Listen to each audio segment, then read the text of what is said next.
హల్లెలూయా. మాకు అర్థం కాలేదు. నువ్వు చక్కగా నిలబడు, నేను గిచ్చుడుగా కొట్టుకుంటున్నాను, ఏం చేయాలో అర్థం కాని పరిస్థితి, అయ్యో ఏమవుతుందో నాకు తెలియట్లేదు. నన్ను ఆ పట్టణం అంతా కూడా తిప్పి తీసుకొచ్చి నన్ను ఎక్కడి నుంచి అయితే తీసుకెళ్ళదు మళ్ళీ ఆ దోత తీసుకొచ్చి అక్కడే నన్ను తింటుంది. హల్లెలూయా. నెమ్మదిని తొల్లుబడి లేచి ఇది ఏమైంది, ఏం జరుగుతుంది, నాకు అర్థం కావట్లేదు ఏంటి అని కన్నీరు కలిసి ఏడ్చి ప్రార్థన చేస్తున్నాను. తెలియక ఏంటి ప్రభువా, నేను చూపించిన పట్టణము నువ్వు చూస్తావు. ఆమేన్. హల్లెలూయా. నేను చూపించిన పట్టణాన్ని నువ్వు చూస్తావు.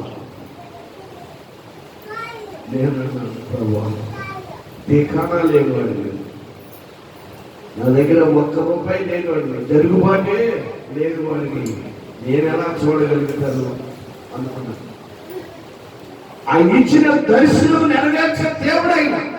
అలాగే ఇక్కడ యేసుతో ఆయన మాట్లాడుతున్నటువంటి మాట ఆయన అంటున్నాడు, ఆ మనుషుడు నాతో ఇట్లనెను, నరపుత్రుడా, నేను నీకు చూపించుచున్న వాటన్నిటిని కన్నులారా చూచి చెవులారా విని మనస్సులో ఉంచుకోవద్దు. నీ మనస్సులో ఉండాలి. నీ మనస్సులో ఉంటే నువ్వు అభివృద్ధి. ఒకవేళ నీ మనస్సు మదిస్తే మరణానికి పోతావు. నీ మనస్సులో చెడిపోయిన ఆలోచన అనేది ఉండకూడదు. రాజైనటువంటి నెబుకద్నెజరు యెరూషలేము మీదకి వెళ్ళి ఏమండి ఆ యెరూషలేములో ఉన్నటువంటి ఆ పట్టణాన్ని కాల్చివేసి దేవాలయంలో ఉన్న పరికరాలన్నీ కూడా తీసుకుని వచ్చి తన యొక్క బొకాసులో ఉంచి తన నగరంలో దాచుకున్నప్పుడు తన కుమారుడైనటువంటి బెల్షస్సరు ఎంజాయ్ చేస్తున్నాడు. అప్పుడు ఏమన్నాడంటే, నాన్నగారు తీసుకొచ్చినటువంటి పరికరాలు ఉన్నాయి కదా, అవన్నీ తీసుకురండి అని చెప్పి ఆ పట్టును తీసుకొచ్చిన తర్వాత ఆ గిన్నెలో ఆ పాత్రలో మత్తు పానీయములు పోసుకుని వాళ్ళు తాగుతూ ఎంజాయ్ చేస్తూ ఉన్నారు. ఎక్కడ ఎంజాయ్ చేస్తున్నారంటే చెక్కతో చేయబడినటువంటివి, రాయితో చేయబడినటువంటివి, కర్రతో చేయబడినటువంటి ప్రతిమల ముందు గేలు చేస్తూ సర్వ సృష్టికర్త అయిన దేవుని ఆలయంలో ఉన్నటువంటి పరికరాలు తీసుకుని వచ్చి ఉలకని పలకని వాటి ముందు హేళన చేస్తూ ఈ మత్తు పానములు చేయించుండగా, ఈ పానీయము త్రాగుతూ ఉండగా ఎదురుగా గోడ మీద చేతి వ్రాయించున్నటువంటి చేతినే చూశాడు. ఆ చెయ్యే కనపడింది కానీ రాసిన వ్యక్తి కనపడలేదు. ఆ రాత చూస్తున్నాడు కానీ అతనికి ఆత్మలుగా భయపడిపోయాడు. అయితే ఏంటి అతను చేసింది, మదించింది. తన మనస్సు మదించింది. గర్వము పెరిగింది, అహంకారము పెరిగింది, మరణానికి పాత్రైపోయాడు. అలాగే ఈ రోజు వాక్యం వింటున్న వాళ్ళ మనము కూడా కొన్నిసార్లు మదిస్తున్నాం, గర్వంగా ఉంటున్నాం, అహంకారంగా ఉంటున్నాం, చెడిపోయిన వారిగా ఉంటున్నాం, చెడి ఆలోచన కలిగి ఉంటున్నాం, చెడి బుద్ధులు కలిగి ఉంటున్నాం, చెడి సావాసాలు చేస్తూ ఉన్నాం. కానీ ఆయన చెప్పుతున్నటువంటి మాట ఏంటంటే, ఆయన ఏమంటున్నాడంటే మనస్సులో నేను చెప్పేవన్నీ కూడా ఆయన ఏమంటున్నాడు, నీవు వీటన్నిటిని కన్నులారా చూచి చెవులారా విని మనస్సులో ఉంచుకో. అంతేగాని నువ్వు వీటన్నిటిని ఉంచుకోవద్దు అని చెప్తున్నాడు. మన మనస్సులో ఉంచుకోవాలి. మన మనస్సులో సర్వ సృష్టికర్తైన దేవుని యొక్క నామాన్ని మహిమపరిచే వారిగా ఉంటూ ప్రార్థన చేస్తూ, అవును ప్రభువా, నేను కొన్నిసార్లు చెడు ఆలోచన కలిగి ఉన్నాను, చెడు ఉద్దేశం కలిగి ఉన్నాను, నా మనస్సు మదించింది, అయ్యో నన్ను బాగు చేయి. చెడు వైపు నేను చూడకూడదు, చెడు మాట్లాడకూడదు, చెడు వినకూడదు. నేను బ్రతుకు కాలం అంతా నీతో నేను సహవాసం చేయాలి. ఆమేన్. హల్లెలూయా. నేను ఎవరైనా ఆ మాట అనగలిగిన వారు ఉన్నారా? నేను చెప్తున్నాను, నేను అన్నాను, నేను బ్రతుకు కాలం అంతా ప్రభువా నీతో నేను సహవాసం చేయాలి. చెడు గురించి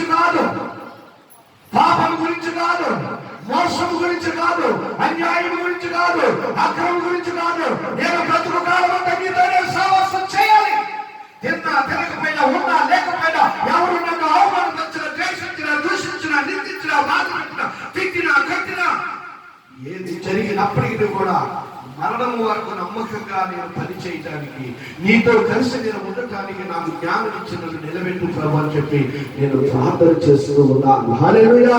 కనుక నీ మనసులో నువ్వు జాగ్రత్తగా వాటిని దాచుకో. నువ్వు చూసిన వాటిని, ఏమైతే చూస్తున్నావో, ఏమైతే వింటున్నావో ప్రియా దేవుడి బిడ్డలారా, దేవుడిచ్చినటువంటి కన్నులు, దేవుడిచ్చిన ఈ చెవులు, దానిని బట్టి నువ్వు గ్రహించు. అంతేగాని ఇష్టానుసారంగా మనకి సమస్యలు వస్తాయి, మనకి ఇబ్బందులు వస్తాయి, మనల్ని ఆదరించే వాళ్ళు ఉండరు, మనల్ని ఓదార్చే వాళ్ళు ఉండరు. కానీ ఆయనే అంటాడు, నేను ఉన్నవాడిని. నీకు వచ్చిన శ్రమను బట్టి, నీకు వచ్చిన బాధను బట్టి, నీకు వచ్చిన కష్టాన్ని బట్టి ఆయన అంటున్నాడు, నేను నిన్ను ఆదరిస్తున్నాను. ఇప్పుడు మన మనసులో ఏం ఉంచుకోవాలి అన్నా, మనసులో ఉంచుకో. మనసులో ఏం ఉంచుకోవాలంటే మంచిని ఉంచుకో. చెడు ఏం చేయాలి చెప్పాలి, చెడు ఏం చేయాలి, తీసివేయాలి. కానీ ఇప్పుడు మనము చెడుని తీసివేస్తున్నామా? ఏమండి, చెడుని మనము తీసివేస్తున్నామా? లేదు. మనలో ఉండేది ఏంటంటే ఆ చెడిపోయిన ఆలోచనే. మంచి ఆలోచన అనేది మనలో ఉండటం లేదు, చెడు ఆలోచనే మనలో ఉంటుంది. దానియేలు గ్రంథము 5వ అధ్యాయము 10వ వచనం మనం చూద్దాం. దానియేలు గ్రంథము 5వ అధ్యాయము 10వ వచనము 736వ పేజీలో అంటున్నాడు, రాజులకును అతని అధిపతులకును జరిగిన సంగతి వాడి తెలుసుకుని విందు గృహములకు వచ్చి ఇట్లను, రాజు శతకాలము జీవించునుగాక, నీ తలపులు నిన్ను కలవరపరచనీయకము, నీ మనస్సు నిబ్బరముగా ఉండనిమ్ము. హల్లెలూయా. ఎందుకు కలవరపడుతున్నావు? ఏమని నీకు నేను చెప్పే కదా, ఒక 5 ఒకసారి చూడండి. 5 ఆ గడియలోని మానవ హస్తపు రేళ్లు కనపడి దీపము దగ్గర రాజు యొక్క నగర గోడ పూత మీద ఏదో ఒక వ్రాత వ్రాయించున్నట్టుండి రాజు హస్తము వ్రాయటం చూడగా అతని ముఖం వికారమాయను. హల్లెలూయా. ఓకే. 2:5 వచనం.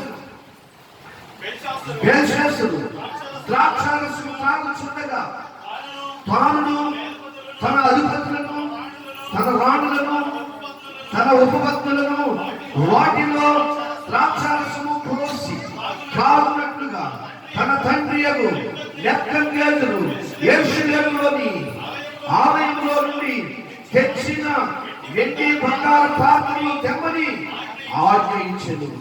అందుకు వారు యెరూషలేములోని దేవుని నివాసముకు ఆలయములో నుండి తీసుకుని సువర్ణ ఉపకరణములను తెచ్చి ఉంచగా రాజును, అతని అధిపతులను, అతని రాణులను, అతని ఉపపత్నులను వాటిలో ద్రాక్షారసము పోసి త్రాగిరి. వారు బంగారు, వెండి, ఇత్తడి, ఇనుము, కర్ర, రాయి వాటితో చేసిన దేవతలను స్తుతించుచు ద్రాక్షారసము తాగుచుండిరి. హల్లెలూయా. ఎంత బాధ కలిగినటువంటి విచారణ. నువ్వు అనుకుంటున్నావు నేను ఏడుస్తున్నాను, నా ఏడుపు ఎవరు చూడటం లేదు, నా యొక్క బాధ ఎవరు పట్టించుకోవడం లేదు. ఎస్, నిజమే. నీ ఏడుపు చూసి వచ్చేవాళ్ళు లేరు, నీ బాధ చూసి వచ్చేవాళ్ళు లేరు. నీ అన్న, నీ తమ్ముడు, నీ రక్త సంబంధులు, నీ బంధువులు ఎవరు నిన్ను పట్టించుకోరు. కానీ ఒకడు ఉన్నాడు, ఆయన మాత్రమే. ఇప్పుడు ఈ యొక్క పాత్రలో వాళ్ళు మద్యం పోసుకుని త్రాగుతుండగా ఎంతమంది అక్కడ ఉంటారు చూడండి. వాళ్ళందరూ కూడా మరి మానవత్వం కలిగిన అయితే, అయ్యా రాజుగారు, ఇది దేవుని ఆలయంలో నుండి వచ్చిందండి, దేవుని మందిరంలో ఏంటి, దేవుని మందాసములో నుండి గర్భాలయంలో ఉన్నటువంటి ఉన్నటువంటి ఇది మనం అలాగా చెయ్యకూడదండి, ఇది పాపమని ఏ ఒక్కడైనా అన్నాడా? చెప్పండి, ఏ ఒక్కడు అన్నట్టుగా అక్కడ లేదు. వాడు బంగారం, ఎండి, ఇత్తడి, రాగి, ఇనుము, కర్ర ఏమండి వీటితో చెయ్యబడినటువంటి వాటి దగ్గర ఎగతాళి హేళన చేస్తున్నప్పుడు మరి దేవుడు అనుకుంటాడా? మన దేవుడు ఎలాంటి వాడిని? రోషము కలిగిన దేవుడు. హల్లెలూయా! రోషము కలిగిన దేవుడు. పాపము లేనివాడు, పాపము చేసిన వాడిని వదిలిపెట్టేవాడు కాదు. వాడు ఎవరైనప్పటికీ కూడా ఆయన విడిచిపెట్టేవాడు కాదు అని అంటున్నారు. అయ్యా, ఈ నామములో దెయ్యాలను వెళ్ళగొట్టాం, నీ నామములో చనిపోయిన వారిని లేపాం, నీ నామంలో అద్భుతమైన కార్యములు చేశావు, ఎన్నో మాట్లాడాడు. నువ్వు ఎవరో నాకు తెలియదు. నువ్వు అక్రమం చేశావు, నువ్వు అన్యాయం చేశావు, నువ్వు మోసం చేశావు. అది గమనించండి ప్రియా దేవుడు. ఈ రోజు భూమి మీద మనం ఎన్నో రకాలుగా మనం మాట్లాడతాం. నాకేంటి, నాకు ఆస్తి ఉంది, నాకు డబ్బు ఉంది, నాకు అందం ఉంది, లేకపోతే ఇంకోటి ఎన్నో అనుకుంటాం. అది ఏది కూడా మన ఎంట వచ్చేది. నీకెంత ధనం ఉన్నా, ఏమండి నీకేదున్నా, రాత్రి నా కుమారుడా నీ ప్రాణం నేను అడుగుతున్నాను అనగారు. ఏం చేస్తావు చెప్పండి? మన దగ్గర ఒకవేళ బహుశా 1,00,000 రూపాయలు ఉన్నాయి, మనం బయట ఎక్కడికో వెళ్తున్నాం, మన ఇంటి నిండా బంగారంలో 10 కాసు పెట్టుకోండి, మనం బండి మీద నడిచో బస్సులో ఏదో వెళ్తున్నాం. వెళ్ళేవాళ్ళు బండి దూరేటప్పుడు కానీ, బస్సులో కూర్చున్నప్పుడు కానీ, నడిచేటప్పుడు కానీ ఏమంటే అలాగా ప్రాణం ఉంది. నీ దగ్గర ఉన్న డబ్బు, బంగారం నీతో కలిసి నువ్వు తీసుకెళ్ళగలుగుతావా? ఎవరో ఒకరు ఎత్తుకుపోతారు. ఈ ప్రాణము ఉన్నంత వరకే నాది, ఈ ప్రాణం ఉన్నంత వరకే నాది, ఇది నాది, అది నాది అని మనవలాడుతాం. ప్రియా దేవుడు, ఇక్కడ దేవుడి యొక్క వాక్యము చాలా స్పష్టంగా ఆయన ఆరాధన చేసి కలవరపడుతున్నాడు. అందుకనే ఈ నాని అంటుంది, నీ మనస్సు నిప్పరముగా ఉంది. దానియేలు గ్రంథము 5:10 మాట ఏంటంటే, మన మనస్సు ఎలా ఉండాలి? నిప్పరముగా ఉండాలి. కొన్నిసార్లు కలవరపడిపోతాం. మనం ఏదైనా ఒక మాట వినడానికి మాట విన్నామనుకోండి, ఎలా ఉంటుంది? టెన్షన్ పెరిగిపోతాయి.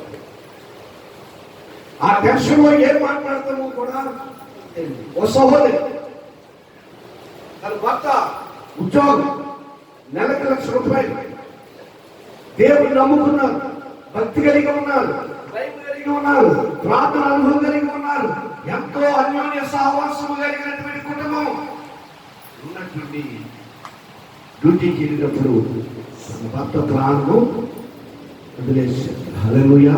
తన భర్త ప్రాణం పోయింది. సాయంత్రం 4-5 గంటల సమయంలో గౌరు శబ్దానికి ఇంటికి వచ్చారు.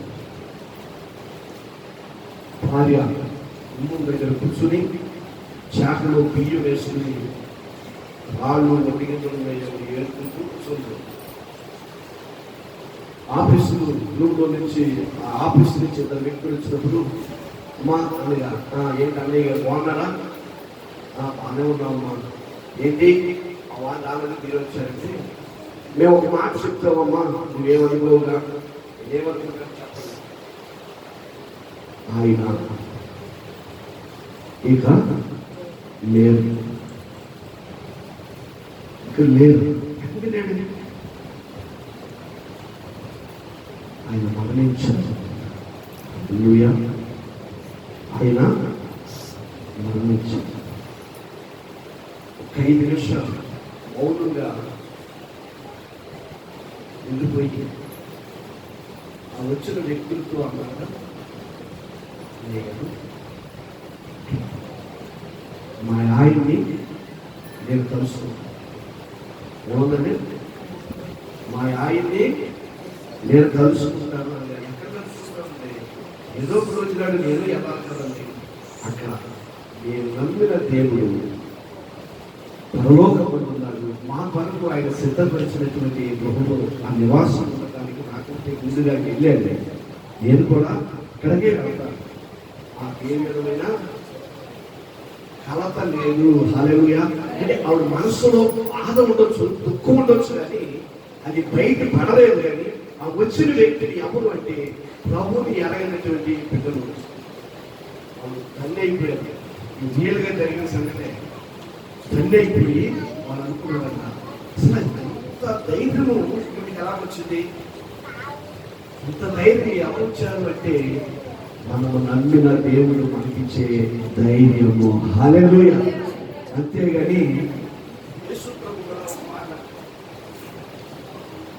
చనిపోయిన వారి దగ్గర మనం ఏడుస్తాం. ఎందుకు ఏడుస్తాం అంటే బాధ, దుఃఖం. భర్త కానీ, బిడ్డ కానీ, అత్త కానీ, మామ కానీ, లేకపోతే ఎలాగా వాళ్ళ తాలూకా ఎవరు పోయినా ఏమనిపిస్తుందంటే ఇంతకాలం మనతో ఉన్న ప్రేమ వెనవేసుకుని ఉంది కాబట్టి మనము బాధను తట్టుకోలేక ఏడుస్తూ ఉంటాం. కానీ ప్రభు అంటున్నాడు, మీరు ఎందుకు ఏడుస్తున్నారు? ఆయన చనిపోలేదు కదా, కాకపోతే ఆయన మన దగ్గర నుంచి ఊరిపోయాడు, మనకంటే ముందుగా ఊరిపోయాడు. అంతే. ఆ ఊరు మనము కూడా వెళ్తాం, ఏడవలసిన అవసరము లేదంటే. ఆయన అద్భుతమైన కార్యములు చేసే దేవుడు. కానీ ఇక్కడ రాజు వెంసనేసుడు కలవరపడుతూ ఉన్నాడు, బాధపడుతూ ఉన్నాడు. జరిగిన సంగతి రాణి తెలుసుకుని విందు గృహములకు వచ్చి ఇట్లను, రాజు చిరకాలము జీవించును గాక, నీ తలపులు నిన్ను కలవరపడనీయకము, నీ మనస్సు నిబ్బరముగా ఉన్నది. హల్లెలూయా. చూసారండి, ఎవరున్నారన్నా? ఒక మనుషుడు ఉన్నాడు. మరి ఎందుకు భయం మనకి?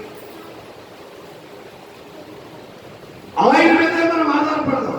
సమస్తము ఎరిగిన వాడు కనుక దేవుని మహాకృపను బట్టి దేవుని బిడ్డలమైన మనందరము కూడా కలత చెందవలసిన అవసరము లేదు. హల్లెలూయా.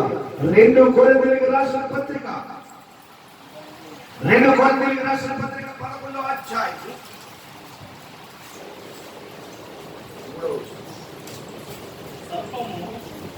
సర్పము తన కీర్తి చేత నీ మనస్సును చెరపబడి క్రీస్తు ఎడలనున్న సరళత నుండి పవిత్రత నుండి ఎట్లయినను తొలగిపోవునేమోనని భయపడుచున్నాను అంటున్నాడు పౌలు గారు. అది మనల్ని మోసం చేస్తుంది, అపవాది మనల్ని కలవర పెడుతుంది. ఈ మనస్సుని కలవరపడని, మన మనస్సు కలత చెందవద్దు, మన మనస్సు నిబ్బరముగా ఉంది. ఆ సహోదరి నిబ్బరముగా ఉంది. నా యజమానుడి దగ్గరికి నేను వెళ్తాను అని భయపడక్కర్లేదు. ప్రార్థన చేస్తున్నాం, ప్రభువా నన్ను నువ్వు దాటి వెళ్ళేవాడివి కాదు. ఆయన మన చెయ్యి పట్టి నడిపించేవాడు. ఆయన మనకు తోడుగా ఉంటాడు. భగవాన్తో మాట్లాడతాడు, శత్రువులతో మాట్లాడతాడు, బిడ్డలతో మాట్లాడతాడు, ప్రతి ఒక్కరితో మాట్లాడే దేవుడు ఆయన. కనుక ఆయన విడిచిపెట్టేవాడు కాదు, ఆయన విడిచిపెట్టేవాడు కాదు. మనమే ఆయన విడిచి తిరుగుతున్నాం. ప్రియ దేవుని బిడ్డల, మనము ఆయన విడిచి తిరుగుతున్నాము. మనము ఆయన ఆధీనంలో ఉంటే ఖచ్చితంగా మనకు సహాయము చేస్తాడు. హల్లెలూయా.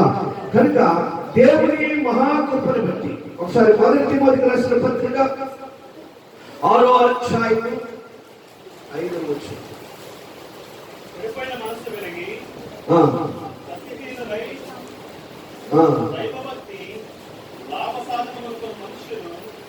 చెడిపోయిన మనసు. హల్లెలూయా.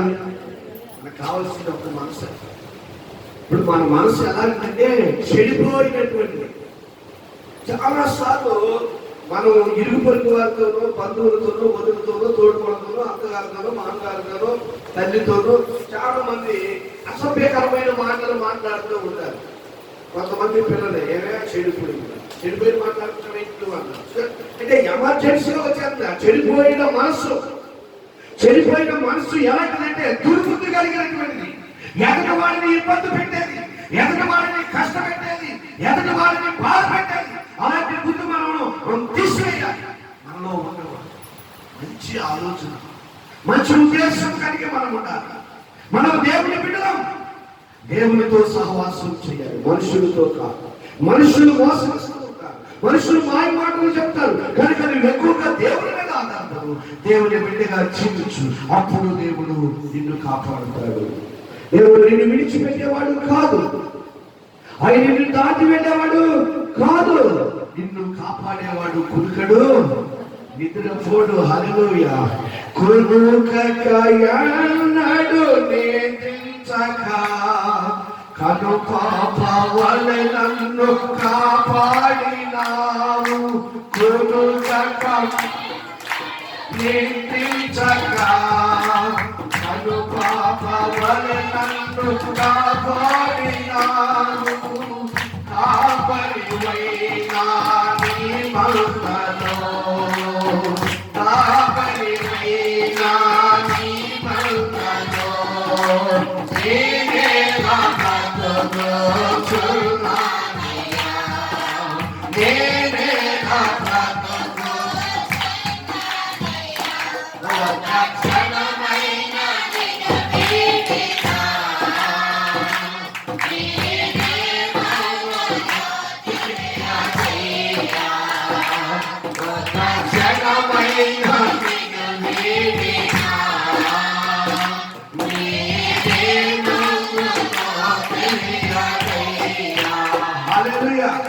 చెడిపోయిన మనసు మనలో ఉంటే ఏమవుతామో మనకే తెలియదు.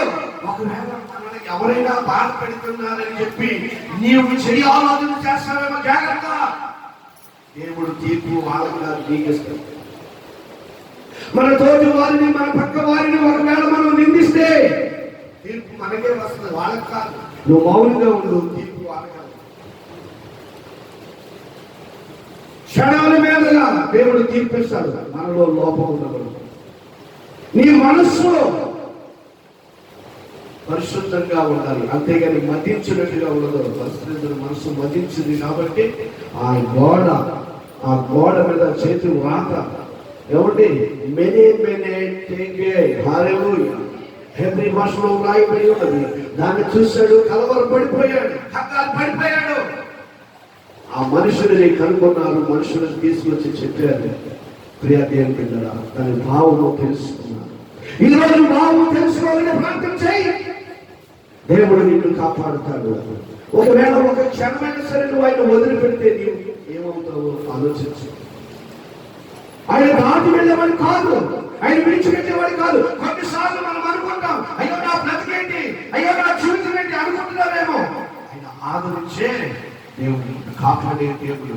నీ కుటుంబాన్ని ఆదరిస్తాడు, నీకు కావలసినటువంటి సహాయం చేస్తాడు. నువ్వు ధైర్యంగా ఉండు, కలవరపడొద్దు, కంగారు పడొద్దు, దిగులు చెందవద్దు. నువ్వు ఏదైతే నీ మనసులో అనుకుంటున్నావో, నీ మనసులో ఉన్న దాన్ని ప్రార్థన చేయి. ప్రభా, నా పరిస్థితి, నా స్థితిగతి ఎరిగిన వాడిని నీవే అని నువ్వు ప్రార్థన చేసినప్పుడు ఖచ్చితంగా దేవుడు కార్యము చేస్తాడు. ఆయన దాటి వెళ్ళేవాడు కాదు. కనుక అతి దేవుడి మీద ఆధారపడి నువ్వు ప్రార్థన చేయి. అందుకే నేను చెడిపోయిన మనసు నీలో ఉంటే తీసేసు. చెడిపోయిన మనసు మనలో ఉంటే మనం తీసేసుకోవాలి. మంచి ఆలోచన కలిగి, మంచి ఉద్దేశం కలిగి ఉందాం. మొదటి పేతురు రాసిన పత్రిక 4వ అధ్యాయంలో వచ్చిన